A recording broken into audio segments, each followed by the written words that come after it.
اے لوگو انی تحقیق میں رسول اللہ اللہ کا پیغمبر ہوں، الیکم تمہاری طرف، جمیعاً سب کی طرف، للذی وہ ذات، لہو اسی کے لیے، ملک السماواتی بادشاہی ہے آسمانوں کی، والارضی اور زمین کی، لا الہ نہیں کوئی معبود، الا مگر ہوا وہی ہے، یحیی جو زندہ ہے، زندہ کرتا ہے، ویمیت اور مارتا ہے۔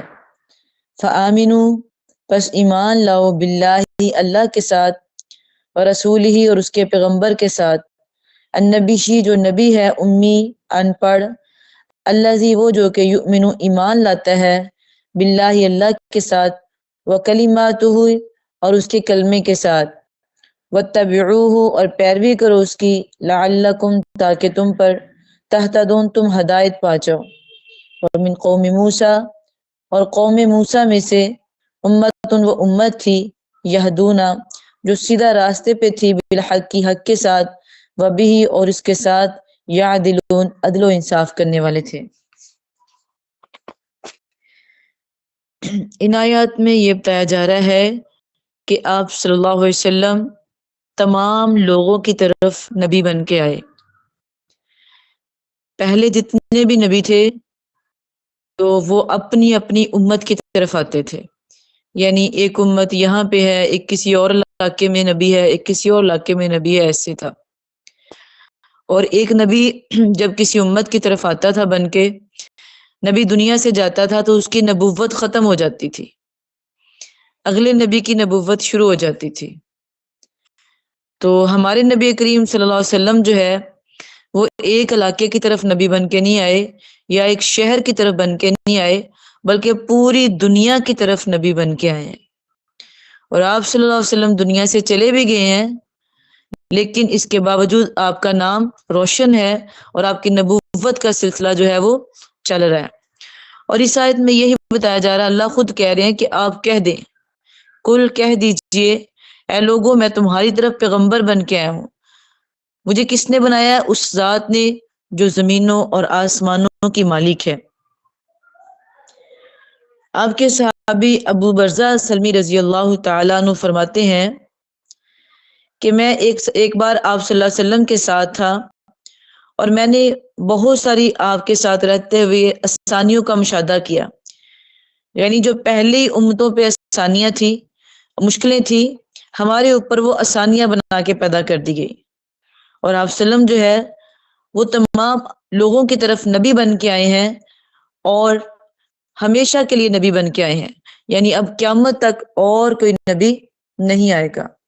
جیسے حضرت عیسیٰ علیہ السلام کے بارے میں آتا ہے کہ وہ آئے تھے اور آئیں گے قیامت کے قریب، اور لوگوں کو جو ہے وہ دین کی دعوت دیں گے، صلیب جو کہ ان کا نشان ہے عیسائیوں کا، اس کو توڑیں گے، اور خنزیر جو عیسائی کھاتے ہیں اس کو حرام قرار دیں گے، اور اسی طرح نبوت کا مطلب کہ جو نبی صلی اللہ علیہ وسلم کی ہے اسی کو لے کے چلیں گے۔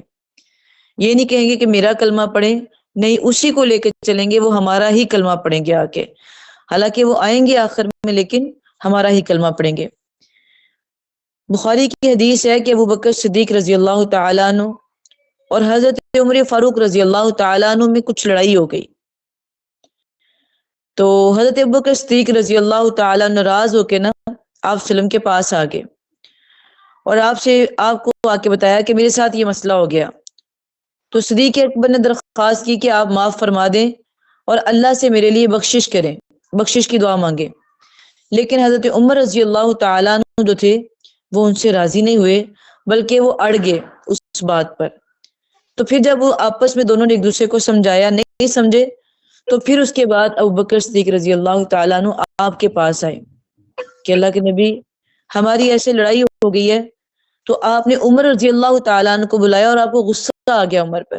آپ نے کہا کہ اے عمر، حتیٰ کہ ابو بکر صدیق رضی اللہ تعالیٰ عنہ کہتے رہے کہ اللہ کے نبی میری زیادتی ہے، لیکن آپ نے عمر سے کہا کہ اے عمر، کیا تم میری وجہ سے اس کو چھوڑ نہیں سکتے تھے؟ کیا تم میری وجہ سے اس کو معاف نہیں کر سکتے تھے؟ کہ جب کوئی بھی کلمہ نہیں پڑھتا تھا اس وقت ابو بکر صدیق رضی اللہ تعالیٰ عنہ نے میرا کلمہ پڑا تھا. یعنی جب میں اکیلا تھا دین کی دعوت دینے والا، ابو بکر نے میرا ساتھ دیا. اور جتنے لوگ دنیا کے اندر ہیں میں نے ان سب کا احسانوں کا بدلہ دے دیا، لیکن ابو بکر کے احسانوں کا بدلہ جو ہے وہ اللہ ہی دے گا، یعنی میں نہیں دے سکتا. تو ابو بکر صدیق رضی اللہ تعالیٰ عنہ نے بھی یہی کہا کہ اللہ کے نبی آپ سچے ہیں، آپ نے حق کی آواز کو اٹھایا ہے. تو عمر فاروق رضی اللہ تعالیٰ عنہ نے بھی یہی کہا. وہ نادام بھی ہو گیا اپنی بات پہ کہ میرے سے غلط ہو گیا. پھر آپ صلی اللہ علیہ وسلم نے فرمایا کہ مجھے 5 ایسی چیزیں دی گئی ہیں جو مجھ سے پہلے کسی نبی کو نہیں دی گئی. وہ آپ نے فرمایا میں اس بات پہ کوئی فخر بھی نہیں کرتا اور مجھے کوئی تکبر بھی نہیں ہے اس بات پر، لیکن میں بتا رہا ہوں کہ میں نبی بنا کے بھیجا گیا ہوں. وہ 5 چیزیں مجھے دی گئی، مجھ سے پہلے کسی کو نہیں دی گئی. ایک بات تو یہ کہ میں سب کی طرف نبی بنا کے بھیجا گیا ہوں، چاہے وہ گورے ہیں، چاہے وہ کالے ہیں، چاہے وہ انگریز ہے، چاہے وہ اردو مین ہے، جو سے بھی ہے، جہاں پہ بھی ہے، میں سب کی طرف نبی بنا کے بھیجا گیا ہوں. اور میری مدد 1 مہینے بھر کے فاصلے سے روب کے ساتھ کی گئی. یعنی جب آپ صلی اللہ علیہ وسلم نے جنگ احزاب ہوئی تھی تو اس وقت دوسری طرف کفار تھے اور ایک سائڈ پہ آپ صلی اللہ علیہ وسلم تھے. آپس میں جب جنگ ہونی تھی تو آپ صلی اللہ علیہ وسلم ابھی اپنی جگہ پہ تھے، وہ اپنی جگہ پہ تھے. آپ نے ایک صحابی کو بھیجا کہ جاؤ دیکھ کے کیا صورتحال ہے. تو جب وہ گئے ہیں انہوں نے دیکھا کہ کفار کی جو اتنی تیز آندھی آئی ہوئی ہے اور ان کی دیگیں جو ہے وہ اڑ رہی ہیں اور ان کا برا حال ہے اور وہ بھاگ رہے ہیں. ابو سفیان کہہ رہے ہیں بھاگو، بچاؤ اپنے آپ کو. سب کو ایک دوسرے کی پڑی ہوئی ہے، حالانکہ اتنی دور نہیں تھے، آمنے سامنے ہی تھے. ایک سائڈ پہ کفار تھے اور ایک سائڈ پہ صحابہ کرام تھے، جبکہ صحابہ کرام کی طرف ایسی کوئی ہوا نہیں چل رہی تھی جو کفار کی طرف چل رہی تھی. تو یہ ہے آپ صلی اللہ علیہ وسلم نے فرمایا کہ میری مدد روب کے ساتھ کی گئی، یعنی ہوا ان کے اوپر ڈال دی گئی، روب ڈال دیا گیا آپ کا ان کے اوپر، آپ کے ان پر ڈال دیا گیا. اور فرمایا کہ میرے لیے مال غنیمت جو ہے وہ بھی حلال کر دیے گئے. حالانکہ مجھ سے پہلے بہت سارے جو لوگ تھے ان کے اوپر مال غنیمت حلال نہیں تھے، آسمان سے آگ آتی تھی اور کھا جاتی تھی. اور میرے لیے پوری زمین کو مسجد بنا دیا گیا، جہاں چاہے آپ وضو کر کے نماز پڑھ سکتے ہیں، سوائے قبرستان کے، بیت اللہ کی چھت کے، حمام کے اندر، یا اونٹوں کا جو ریوڑ ہوتا ہے وہاں پہ، یا ذبح خانہ پہ، یا شارع عام جو سڑک ہوتی ہے نا اس پہ. ان جگہوں پہ آپ نماز نہیں پڑھ سکتے. اس کے علاوہ آپ کو جہاں بھی نماز کا ٹائم ہو جائے آپ نماز پڑھ سکتے ہیں. اور مجھے میری امت کی شفاعت عطا فرمائی گئی، جسے میں نے ان لوگوں کے لیے مخصوص رکھا ہے جو اللہ کے ساتھ کسی کو شریک نہ ٹھہرائیں گے. یعنی آپ صلی اللہ علیہ وسلم نے فرمایا کہ مجھے شفاعت کا بھی حکم دیا گیا، مجھے کہا گیا کہ آپ شفاعت کریں، لیکن میں نے اس شفاعت کو سنبھال کے رکھ لیا. قیامت کے دن آپ صلی اللہ علیہ وسلم ہماری شفاعت کریں گے. ہم جتنے نیک بن جائیں یا جتنے بھی ہم پاکیزہ بن جائیں، باعمل بن جائیں، چاہے ہم حافظ بن جائیں، چاہے عالم بن جائیں، ہم جیسے بھی بن جائیں، ہمیں آپ صلی اللہ علیہ وسلم کی شفاعت کی ضرورت ہے. اللہ رحمت کرے گا اور نبی کریم صلی اللہ علیہ وسلم شفاعت کریں گے، پھر ہم انشاءاللہ جنت میں جائیں گے. آپ صلی اللہ علیہ وسلم نے فرمایا کہ میری اس امت میں جس میں یہودی یا نصرانی تھوڑے سے ہیں، تھوڑا سا ہے، اگر ان کے سامنے میرا ذکر کیا جائے، یعنی یہود و نصارہ کے سامنے میرا ذکر کیا جائے اور وہ مجھ پر ایمان نہ لائے، وہ انسان جہنم میں جائے گا، جنت میں نہیں جائے گا. یعنی اگر آپ کے سامنے کلمہ پڑھ لیا گیا، جیسے کفار ہے ان کو دعوت دے دی ہے آپ صلی اللہ علیہ وسلم نے، ایک تو بندہ دعوت ملی نہیں، لیکن آج کے دور میں کوئی ایسے کہہ نہیں سکتا کہ مجھے دعوت نہیں ملی. ہر بندے تک دعوت قرآن جو ہے، دعوت حدیث جو ہے، دعوت لا الہ پہنچ چکی ہے، کوئی کہہ نہیں سکتا. لیکن آپ نے فرمایا جس تک میرا کلمہ پہنچ گیا، میری دعوت پہنچ گئی اور اس نے اس کا انکار کر دیا تو وہ پکا جہنمی ہے. آپ صلی اللہ علیہ وسلم فرمایا کہ 5 چیزیں جو ہے دی گئی ہیں وہ کسی اور کو نہیں دی گئی. جو اس میں سے سب سے اہم بات ہے وہ یہ ہے کہ مجھے شفاعت کا حکم دیا گیا. اب کہ قیامت کے 1,00,000 پیغمبر کھڑے ہوں گے.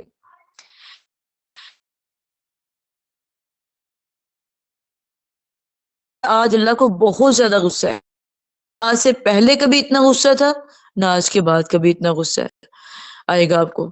اس کے بعد پھر حضرت موسیٰ علیہ السلام، نوح علیہ السلام، عیسیٰ علیہ السلام، ابراہیم علیہ السلام، ان میں وہ بھی پیغمبر ہے جن کے ساتھ اللہ نے کلام کیا، جن کو اللہ نے اپنا خلیل بنایا، جن کو اللہ تعالیٰ نے بڑی عزت دی، لیکن کسی کی جرت نہیں ہوگی قیامت کے دن کہ وہ اللہ کے سامنے کھڑا ہو سکے۔ ہر نبی جواب دے دے گا، صرف ہمارے نبی کریم صلی اللہ علیہ وسلم اٹھیں گے اور اللہ کے آگے سجدہ ریز ہو جائیں گے۔ پھر جب سجدے سے سر اٹھائیں گے، اللہ کہیں گے کہ آپ سر اٹھاؤ، آپ جو مانگیں گے میں عطا کروں گا۔ اور یہ وہی شفاعت ہے جس کا ذکر اس آیت میں آ رہا ہے جو آپ وسلم کر رہے ہیں۔ پھر آپ شفاعت کریں گے اور جس کے دل میں ذرا برابر بھی ایمان ہوگا اس کو بھی جہنم سے نکال دیا جائے گا۔ ذرا مطلب ایک چھوٹا سا ذرا، یعنی اس نے برائیاں ہی برائیاں کی تھی لیکن وہ ایمان بھی لایا تھا، مسلمان بھی تھا، مشرک نہیں تھا، لیکن ایمان ایسا لایا تھا، مسلمان ایسا تھا کہ نہ کبھی نماز نہ کبھی قرآن، اپنے اعمال کی وجہ سے جہنم میں چلا گیا لیکن پھر آپ کی شفاعت سے نکال دیا گیا۔ یہ وہ لوگ ہوں گے جن کے دل میں ذرا برابر ایمان ہوگا۔ آپ نے فرمایا مجھے اس اللہ نے بھیجا ہے جو زمین و آسمانوں کا بادشاہ ہے، تمام چیزوں کا خالق ہے، مالک ہے، رازق ہے، قادر ہے، ہر بات کے اوپر حکم بھی اللہ کا ہی چلتا ہے۔ فرمایا میں تمہاری طرف ایمان لے کے آیا، میں تمہاری طرف دین لے کے آیا ہوں، قرآن لے کے آیا ہوں، تم اس کے اوپر ایمان لے کے آؤ۔ حالانکہ تم پڑھے لکھے ہو، میں پڑھنا نہیں جانتا، لیکن تمہیں پتہ ہے کہ جو کتاب میں لے کے آیا ہوں وہ آسمان سے آئی ہے۔ پہلی امتوں پر بھی کتابیں آئی تھی، لیکن تمہاری کتاب جو ہماری کتاب ہے اس کا یہ عالم ہے کہ اس کا ہر حافظ آپ کو نظر آئے گا، چاہے وہ 5 سال کا ہے، چاہے وہ 7 سال کا ہے۔ یہ وہ ساری باتیں ہیں جو پہلی امتوں کو نہیں دی گئی تھی، جو ہمیں دی گئی ہے۔ ہماری مدد کی گئی ہے ہوا کے ساتھ، ہماری نبی صلی اللہ علیہ وسلم کا روب ہے کفار پہ، اور ہمارے نبی صلی اللہ علیہ وسلم کا تو روب ہے ہی ہے، آگے صحابہ کا بھی روب تھا۔ حضرت عمر فاروق رضی اللہ تعالیٰ عنہ ایک بار ایسے ہی کوئی بادشاہ ان کو ملنے کے لیے آیا باہر دوسرے ممالک سے، تو انہوں نے کہا کہ جس نے وہ شام فتح کیا، جس نے کیسر و کسرا فتح کر لیے، ہم اس جرنیل کو مل کے تو آئے اور ملنے کے لیے آئے ہیں۔ تو انہوں نے کہا کہ آپ کا جرنیل کہاں ہے؟ تو صحابہ نے کہا وہ وہاں پہ لٹا ہوا ہے۔ اب اس نے کہا پتہ نہیں کتنا بڑا محل ہوگا اور وہ پتہ نہیں کتنے سٹائل سے لیٹا ہوگا اور وہاں پتہ نہیں کیا کیا معاملات ہوں گے، وہ بڑے ٹھاٹ باٹ سے آیا تھا۔ لیکن جب اس نے پوچھا کہاں ہے، انہوں نے کہا وہ لیٹا ہوا ہے۔ کہا زمین پہ لیٹا ہوا ہے؟ کہا ہاں وہ ہمارا جرنیل ہے، وہ ہمارا خلیفہ ہے۔ کہا وہاں پہ لیٹا ہے؟ کہا ہاں۔ جب وہ پاس گیا دیکھا اینٹ جو ہوتی ہے نا، اینٹ وہ انہوں نے سر کے نیچے رکھی ہوئی ہے اور وہ بات کر رہے ہیں اور وہ سوئے ہوئے ہیں اور ان کا پسینہ جو ہے نا وہ نکل نکل کے مٹی جو ہے نا وہ گلی ہو رہی تھی۔ اب یہ اس کی کیفیت دیکھ کے نا وہ جو آیا تھا نا جرنیل یا جو بھی تھا وہ تھر تھر کانپنے لگ گیا۔ کہتا جس کے سوئے ہوئے کا اتنا روب ہے اس کا جاگے ہوگا کتنا روب ہوگا۔ یعنی یہ روب جو ہے نا یہ کوئی قوت نہیں، انسانی قوت نہیں ہے، یہ ایمانی قوت ہے۔ جس کا جتنا ایمان پختہ ہوتا جائے گا نا اس کی شخصیت اتنی ہی باوقار ہوتی جائے گی۔ ایمان کے ساتھ اس کا عمل بھی، اس بات کو یاد رکھیں کہ ایمان بھی پختہ کرنا ہے، عمل بھی پختہ کرنا ہے، دونوں چیزیں پختہ ہوتی جائیں گی نا جب، تو اس وقت پھر کیا ہوگا، آپ کی شخصیت میں وقار آ جائے گا۔ اور وہ وقار کس چیز کا ہوگا؟ آپ کے ایمان کا۔ آپ جتنے مرضی دنیا کے معاملات میں آگے سے آگے بڑھ جائیں، حسن میں، دولت میں، بہت دنیاوی چیزیں ہیں، لیکن جو عزت ایمان کی ہے وہ کسی اور چیز کی نہیں ہے۔ آپ نے پچھلے سبق میں پڑھا نا، انہوں نے کہا کہ ہم آپ کو کپڑے دیتے ہیں آپ وہ پہن کے جائیں، انہوں نے کہا نہیں ہم نے ایسے ہی جانا ہے۔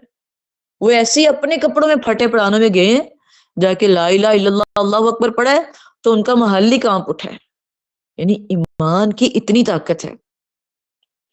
اور جس وقت عمر فاروق رضی اللہ تعالیٰ نے شام کو فتح کیا تھا تو انہوں نے کہا کہ اے عمر آپ اس کا افتتاح کرنے کے لیے آئے ہیں، تو آپ کے کپڑوں کے اندر اتنے مطلب کہ پابند لگے ہوئے ہیں، پھٹے ہوئے آپ کے کپڑے ہیں، تو لوگ کیا کہیں گے کہ مسلمانوں کا جو بادشاہ اس کے کپڑے پھٹے ہوئے ہیں، تو آپ ایسے کریں یہ کپڑے پہن لیں اور یہ شاہی سواری لے لیں۔ صحابہ نے کہا، عمر رضی اللہ تعالیٰ نے دھکا دیا ہاتھ سے، کہا پیچھے ہو جاؤ، جو عزت ہمیں ایمان نے دی ہے، اسلام نے دی ہے، ہمارے لیے وہی کافی ہے۔ انہوں نے انہی کپڑوں کے اندر افتتاح کیا اس ملک کا، اس علاقے کا۔ اسی طریقے سے ہو گئے، اسی طریقے سے ملے سب کو. یعنی ان کے اندر اس چیز کی جھجک، اس چیز کی ٹینشن تھی نہیں. وہ اپنے ایمان، ان کے اندر اتنا قوت تھی، پختہ تھا کہ ان کو اس بات کی ٹینشن بنتی ہی نہیں تھی. اس لیے اگر آپ کے پاس ایمان ہے، آپ نمازی ہیں، تو آپ کے پاس سب کچھ ہے. آپ وسلم کا بھی ایسے ہی روب تھا ان کے اوپر، اور صحابہ کا بھی ایسے ہی کفار پہ روب تھا. اور کفار نے یہ بات کہی ہے نا کہ اگر ایک عمر اور ہوتا تو دنیا میں کوئی دوسرا کافر نہ رہتا. عمر رضی اللہ تعالیٰ عنہ کے دور میں اتنی دنیا جو تھی، کس چیز کی طاقت تھی؟ ان کے پاس تو کپڑے بھی نہیں تھے اچھی طرح سے، ان کے پاس تو جنگ کے سامان بھی نہیں تھے اچھی طرح سے. ان کے پاس ایمان کی قوت تھی. اپنے ایمان کو درست کیجئے اور اپنے اعمال کو درست کیجئے. یہ دونوں چیزیں ہمارا تو حال یہ ہے کہ آج یہ 25 دسمبر ہے. حالانکہ یہ جو تھا پہلے ہمیں چھٹیاں ہوتی تھی اس بات پہ کہ یہ قائد اعظم جو تھی ان کی پیدائش کا دن تھا، ٹھیک ہے، جنم دن تھا ان کا. تو اب جو ہے وہ لوگوں کو بھول ہی گیا ہے. اب کس چیز سے لوگ یاد کریں کہ یہ عیسائیوں کا دن ہے. اور ہمارے مسلمان جو ہے ان میں اتنا سینس ہی نہیں ہے. وہ ان کے ساتھ ہی کوئی ٹینشن نہیں ہے. ان کی عید آ رہی ہے تو مبارکباد دے رہے ہیں ان کو. پتہ ہی نہیں کہ اس خوشی میں شامل ہونا کتنا بڑا جرم ہے. ہمیں صرف اس موقع پہ آ کے یاد آتا ہے کہ ہم آئزہ انسان ان کا خیال رکھے. کبھی آپ نے دیکھا ہے کہ انہوں نے ہماری عید الاضحیٰ پہ کسی نے بکرا ذبح کیا ہو، یا عید الفطر پہ ہمیں کوئی گفٹ دینے کے لیے آیا ہو، یا رمضان میں انہوں نے روزے رکھے ہو؟ تو ہم کیوں اتنے بے وقوف ہو جاتے ہیں ان کے مسائل پہ آ کے؟ ان کے ساتھ ان کو گفٹ دیتے ہیں، کیک کاٹتے ہیں. باقاعدہ لاہور میں اتنا بڑا اس معاملے میں کیا گیا ہے. تو ہمیں اس بات کو پھیلانا چاہیے، ہمیں بتانا چاہیے کہ یہ چیز نہیں جائز ہے. پتہ ہے کتنا بڑا جرم ہے جب ہم اس کے اندر شامل ہوتے ہیں. ہم کہتے ہیں اللہ تعالیٰ نے بیٹا جنم دیا. ان کی طرف اس دن آپ مسکرا کے بھی دیکھیں گی نا، مسکرا کے بھی دیکھیں گی تو بھی آپ اس جرم میں شریک ہو جائیں گی جو جرم وہ کر رہے ہیں. یہ اتنا بڑا گناہ اور شرک ہے ان کے ساتھ شامل ہونا. چاہے وہ آپ کے گھر میں ملازم کیوں نہیں رکھے ہوئے، تو بھی آپ ان کے ساتھ شریک نہیں ہو سکتے. تو بھی آپ ان کو زائد پیسے نہیں دے سکتے کہ چلو یہ میری ملازم ہے، اس کا خوشی کا دن ہے، میں اس کو زائد پیسے دے دوں. نہیں، نہ مبارک دے سکتی ہیں، نہ کپڑے دے سکتی ہیں، نہ کوئی چیز کھانے کی دے سکتی ہیں. آپ بالکل بھی اس طرف آ ہی نہیں سکتی، کیونکہ یہ شرک ہے. یہ شرک کا ایک کام ہے جس کے اندر ہم شامل ہو رہے ہیں. ایسا ہمدردی ملازموں کے ساتھ، یا جو ہمارے گھروں میں کوڑا کرکٹ اکٹھا کرنے کے لیے آتے ہیں تو وہ ہمیں کہتے ہیں کہ عیدی دیں ہمیں. ہر کس بھی نہیں، ان سے کہ کوئی عیدی نہیں ہے، ہم نے نہیں دینی. ایسا انسانی آپ نے کرنا ہے. یہ ہمیں یہود و نصارہ کے ساتھ یا کفار کے ساتھ ہمیں انسانیت کا حکم تب دیا گیا ہے جب ہمارے دائیں بائیں وہ ہوں، یعنی رہتے ہوں. مسلمان نہ ہو ہمارے دائیں بائیں، ایسے لوگ ہوں ہمارے دائیں بائیں تو ٹھیک ہے، ان کی بہت کمزوری حالت ہے تو ان کی عام دنوں میں ہم آئزہ انسانیت ہم ان کی ہیلپ کر سکتے ہیں. وہ بھی تب جب مسلمان نہیں ہے. پہلے مسلمان کا حق ہے، پھر ان کا حق ہے. ہم نے 10 پارے پڑھے، ہم نے ابھی 8ویں پارے میں 9ویں میں، تو شروع سے لے کے جتنا ہم نے اس بات کے بارے میں پڑھا ہے نا، اتنا کسی بارے میں نہیں پڑھا. یہود و نصارہ سے دوستی نہ کریں، یہود و نصارہ سے دوستی نہ کریں. ہمیں بار بار قرآن نے فوکس اسی بات پہ کیا ہے کہ اہل کتاب سے دوستی نہ کریں. تو ہمیں کیا ہو جاتا ہے؟ اصل میں نا مسلمان جو ہے یہی بے وقوف ہے. ہندوؤں کا کوئی بھی دن ہوتا ہے یہ بھاگ کے مناتے ہیں. ویلنٹائن ڈے لے لیں، اب تو پتہ نہیں کتنے کے ڈے نکال لیے، father day, mother day, teacher day, اللہ جانتا کتنے کے نکال لیے. پھر کہتی ہیں کہ اس کی دلیل کیا، یہ گناہ نہیں ہے. کوئی بات نہیں، میری بات سنیں، یہ رسم کس کی ہے، یہ کام کس کا ہے؟ ہندو کا. اگر اس کی دلیل آپ نے لینی، سب سے بڑی دلیل یہی ہے کہ یہ کام ہندو کا ہے. جو کام ہندو کر رہا ہے وہ آپ کریں گے تو آپ بھی ان کی رسموں میں شامل ہوگے. من تشبہ بقوم، جو کسی قوم کی مشابہت کرتا ہے، منہم، وہ انہی میں سے ہو جاتا ہے. آپ نے فرمایا المرء مع من احب، جو انسان جس سے محبت کرتا ہے وہ انہی میں سے ہو جاتا ہے. وہ قیامت کے دن اسی کے ساتھ اٹھایا جائے گا. آئزہ محبت اگر آپ کچھ کر رہے ہیں تو آپ بھی انہی میں شامل ہو جائیں گے، آپ بھی اسی کے اندر چلے جائیں گے. مکے کے اندر 10 سال آپ نے زندگی گزاری ہے، مکی صورتیں دیکھیں، اس بات پہ فوکس زیادہ کیا گیا ہے کہ یہود و نصارہ سے دور رہے، یہ کبھی آپ کے دوست نہیں بن سکتے۔ اچھا جو یہودی ہے نا وہ عیسائیوں کو برا کہتے ہیں، پہلے اس بارے میں ہم نے پڑھا تھا، یہودی کہتے ہیں عیسائیوں کا کچھ نہیں ہے اللہ کے پاس، عیسائی جہنمی ہے ہم جنتی ہیں۔ عیسائی کہتے ہیں یہودی کچھ نہیں ہے، وہ جہنمی ہے ہم جنتی ہیں۔ وہ ایک دوسرے کو برا کہتے ہیں اور ہم ان کے ہمدرد بڑھ رہے ہیں۔ تو خدا را اپنے ایمان کو ضائع نہ کرے، فحبط عملهم، عمل ان کے ضائع ہو جاتے ہیں جو شرک کے اندر شامل ہو جاتے ہیں۔ ہر کسی بھی کام میں، حضرت عمر فاروق رضی اللہ تعالیٰ نے فرمایا کہ اگر تم ایک انڈا بھی گفٹ دیتے ہو نا ان کو اس موقع پہ، تو تم اس جرم میں برابر کے شریک ہو۔ تو اس جرم میں برابر، اب گھروں میں اٹھا رہے ہیں بچوں کو، اٹھ جاؤ آج تمہاری عید ہے، یہ مذاق چل رہا ہے، یہ مذاق چل رہا ہے ہمارے گھروں میں۔ خدا رہا یہ مذاق نہیں ہے، یہ تو گالی ہے جو ہم اللہ کو دے رہے ہیں۔ اللہ نے کہا کہ ابن آدم مجھے گالی دیتا ہے، وہ کون سی گالی ہے؟ وہ یہی تو ہے، اٹھ جاؤ آج تمہاری عید ہے، اٹھ جاؤ آج ایسے کر لو، تم نے آج عید نہیں منانی، تم نے آج کپڑے نہیں پہننے۔ یہ ہمارے گھروں کا مذاق ہے، تو یہ وہ گالی ہے جس کے بارے میں اللہ کہتے تو خدا را اس چیز سے بچے۔ مذاق کرنے کے لیے اور بہت ساری باتیں ہیں۔ چھٹیاں نہیں ہوئی جامعہ کے اندر تو فون آنے شروع ہو گئے، ہر مدرسے میں چھٹی ہوگی، ہر اسکول میں چھٹی، کس چیز کی؟ اب ان کو یہ بھی نہیں پتا، ان کو یہ پتا عیسائیوں کا دن ہے۔ میں حیران ہوتی ہوں اپنی قوم پہ، اپنے مسلمان بہن بھائیوں پہ کہ اتنا پتہ ہی نہیں ہے عیسائیوں کا دن ہے، کیا دن ہے ان کی عید ہے، اتنا بھی سینس نہیں ہے ہمیں کہ یہ بات نہیں کہنی کہ ان کا دن ہے۔ یہ 25 دسمبر ہمیں چھٹی صرف اس لیے ہوتی تھی کہ قائد اعظم کا دن تھا، یہ ہمیں تو ان کا دن بھی نہیں منانا، لیکن چلے اس حساب سے چھٹیاں دیتے تھے۔ یا اگر وہ عیسائیوں کے لیے بھی چھٹیاں دیتے ہیں، ہمیں تو علم ہونا چاہیے کہ ہمیں یہ بات نہیں کہنی کہ آج ان کی عید ہے، ہم چونکہ اس لیے یہ چھوٹے چھوٹے وہ عمل ہے جو غیر اداری طور پر ارادہ نہیں ہوتا آپ لوگوں کا، لیکن آپ کے زبانوں سے نکل رہے ہیں۔ ارادتاً نکالیں گے تو آپ مشرک ہو جائیں گے، اگر آپ ارادہ نہیں بھی ہے تو بھی اپنے گھروں میں یہ مذاق نہ اڑائیں، نہ کریں، اپنے بچوں کو سمجھائیں کہ کچھ بھی نہیں ہے عیسائیوں کا آج کا دن، یہ جسٹ انہوں نے بنایا ہوا دن ہے۔ ہمیں ویسے بھی جنم دن منانے کا حکم نہیں ہے، ہمیں ویسے بھی منانے کا حکم نہیں ہے۔ سالگرہ کا مطلب ہی یہ ہوتا ہے کہ ایک سال گر گیا، سال گر گیا ایک سال ہمارا، اور ہم خوشیاں منا رہے ہیں۔ لیکن وہ تو الگ بات ہے، یہ سب سے بڑا جرم ہے، وہ گناہ میں آتا ہے، یہ شرک میں آتا ہے جو 25 دسمبر کو لے کے اس قدر چلنا، اور اس قدر اب میں دیکھ رہی تھی کہ ہمارے ملک میں یہ جو ملتے ہیں، کیا کہتے ہیں وہ ریڈ ڈریس کلر کے، وہ